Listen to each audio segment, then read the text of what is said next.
So a few months ago, we checked out the Razer Kaira Pro Gaming headset for the Xbox, and overall, this is a decent gaming headset. But today, we are going to check out the PlayStation version of this headset, and personally, I'm quite surprised that both of these headsets have the same name, because these headsets are very different from one another, besides one being for Xbox and the other one being for PlayStation. Now, regarding pricing, this is the first and most obvious difference between these two Kaira Pro headsets. The Xbox version has a retail price of $150. Not bad. Whereas the PlayStation version has a retail price of $200. But that's because of the HyperSense and transmitter that the Xbox version doesn't have. But nonetheless, if you want to pick this headset up, it'll be linked down below. And if you want to further support the channel, check out the merch shelf down below. I made some shirts and hoodies that look and feel great. And if you've been watching me for a while, you know I can be very particular. So I'll only set my name on something that I'm really proud of. Now first, let's talk about the design and fit of this headset. Now this headset is mostly made out of plastic, and overall, this is a rather chunky headset. It has a wide and thick headband, it's got thick ear pads, and it weighs in at 365 grams. A little shy of the AirPod Max. But nonetheless, this is a rather heavy headset that you really never forget that you're wearing. Now, when it comes to clamping force, this headset does have a slightly firm fit to it out of the box, but after you give this headset a good stretch, they start to fit much more comfortably, and they are Big-Head approved. Now, just like the Xbox version of this headset, the PlayStation version has a lot of padding underneath its headband, and it's wrapped in a very breathable fabric. So, this headband does a really good job of not creating a hot spot on the top of your head. However, one area where this headset is very different from the Xbox version is that it has leatherette and felt wrapped earpads. Whereas the earpads on the Xbox version are fabric. And this is a very big deal because this really affects the heat retention of these earpads. Now, in the cooler winter and spring nights, these earpads don't have an overheating problem. You can game with them for hours on end without any problems. However, in the warmer summer nights, I do expect these earpads to heat up much faster. That is why I prefer the fabric earpads on the Xbox version of this headset. These fabric earpads are much more breathable and they're going to stay cooler for longer, even on warmer summer nights. But besides the material change on these earpads, both of these Razer headsets fit about the same. These oval earpads are relatively spacious and should have no problem accommodating small and average size ears. Now, if you have larger ears or long earlobes, these earpads should have you covered. However, if you have ears that stick out a lot, then these earpads might press down on them. But overall, these are generously spacious earpads. And finally, there's the fact that these ear cups have full range of motion, meaning that they can pivot and swivel a good amount.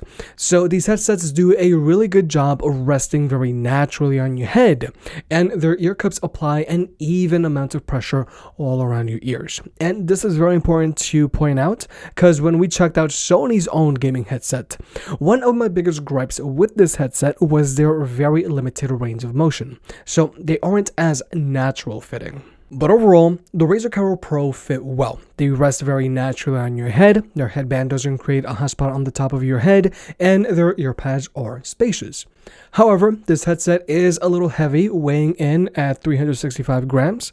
The PlayStation version is actually noticeably heavier than the Xbox version, and the earpads found on the PlayStation version aren't as breathable as the earpads found on the Xbox version. But now let's talk about battery life on this headset, because it really varies depending on how you use this headset. Now, if you were to use this headset with its RGB turned off and with its HyperSense turned off, then you're going to have an advertised battery life of 50 hours. And that's actually really good. However, if you were to use this headset with its RGB turned on and with its HyperSense turned on, then Razer says you're going to get somewhere between 11 to 20 hours of battery life. And we have a large spectrum here because different RGB modes and different brightness levels takes up a certain amount of power, and different levels of HyperSense is going to take up different amount of power as well. Now, personally, since I just use this headset with its RGB mostly turned off and with its HyperSense turned all the way up, personally for me, I get about 20 hours of battery life out of this headset, which is still pretty good.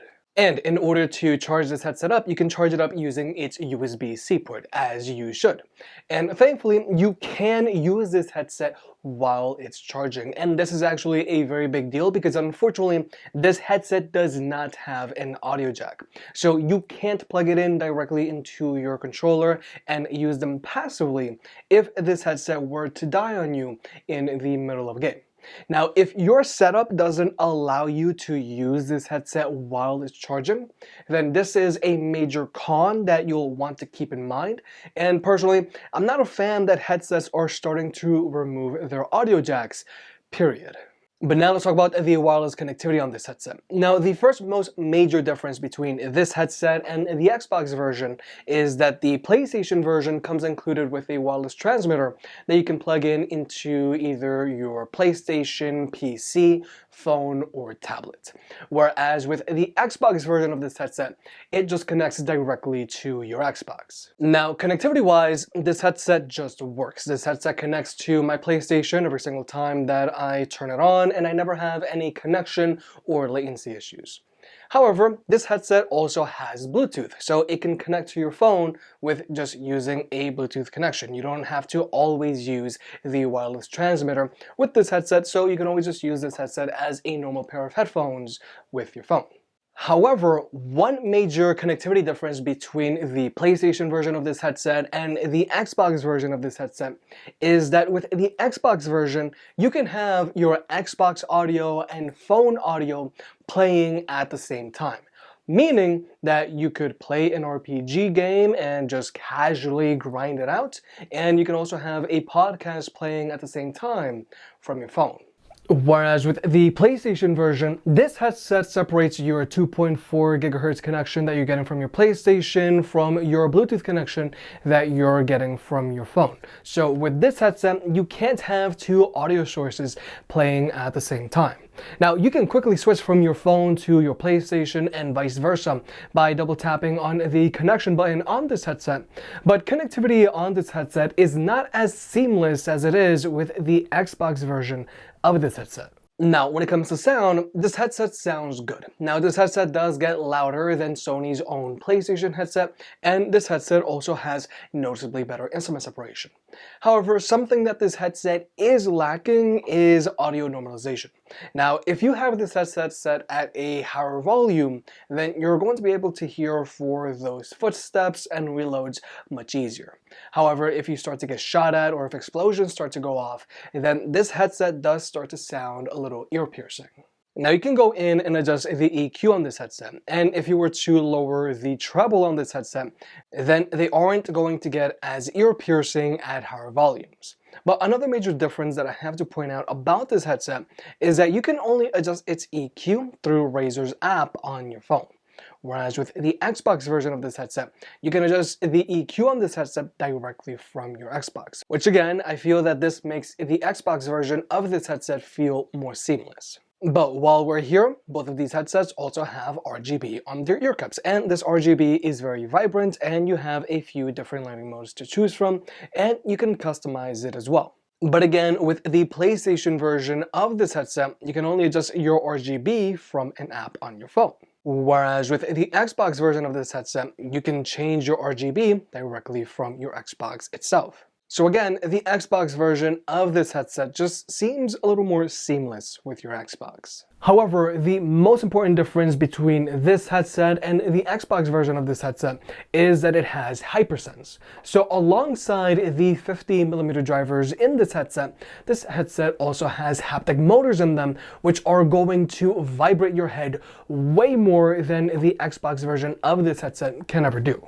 Now, the haptic feedback or vibration of this headset is nowhere near as violent as the haptic feedback that you'll get something out of like the Skull Candy Crusher Evos. But nonetheless, the important thing about the haptic motors in this headset is that these haptic motors can vibrate in multiple different ways. They just don't vibrate in one single way.